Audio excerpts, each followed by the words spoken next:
जब 1947 में गेहूं का भाव बहुत कम था, सीमेंट का भाव बहुत कम, उसमें कई गुना ज़्यादा बढ़ गया है। अगर उसको घर बनाना होता है तो उसके पास इतना पैसा नहीं है कि वो घर बना सके।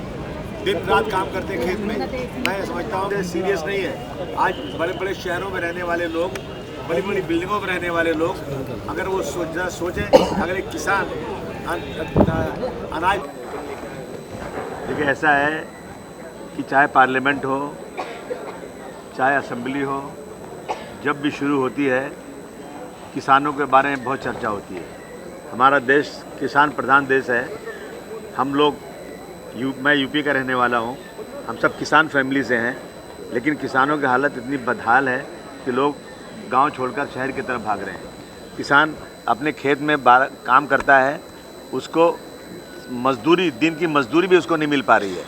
उसकी पत्नी, उसके लड़के सब दिन भर काम करते हैं, लेकिन उसको दिन की जो मजदूरी और किसी कंपनी में काम करे मिलती है, वो भी उसको नहीं मिल पा रही, उसकी ज़मीन होने के बाद भी।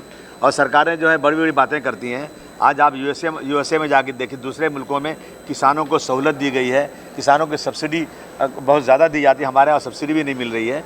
मैं समझता हूँ कि किसान बदहाल तो देश बदहाल। जिस साल बारिश अच्छी होती है और फसल अच्छी होती है, हमारा जीडीपी बढ़ जाता है। सरकार को सीरियस होना चाहिए और इनका रिलीफ फंड अलग से होना चाहिए, ये हमारी मांग है। हाँ, तो ये तो अफसोस की बात है ना कि किसान आत्महत्या कर रहा है और किसानों से वोट लेने के लिए बातें की जा रही हैं, और किसानों के लिए $1 बिलियन आया और वो पैसा उसको किसानों को नहीं मिला। ये तो शर्म की बात है।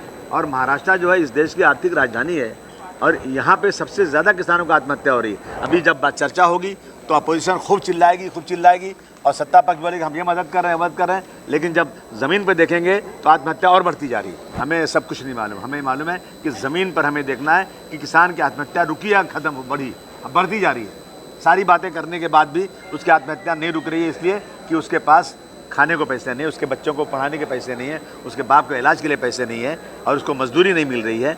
ये हालत हो रही। हर साल कुछ ना कुछ ऊपर से ऐसा कहर आ रहा है, इतनी बारिश हो जाए उसकी फसल पूरी ख़राब हो जा रही है। इसके वजह सरकार को बहुत सीरियस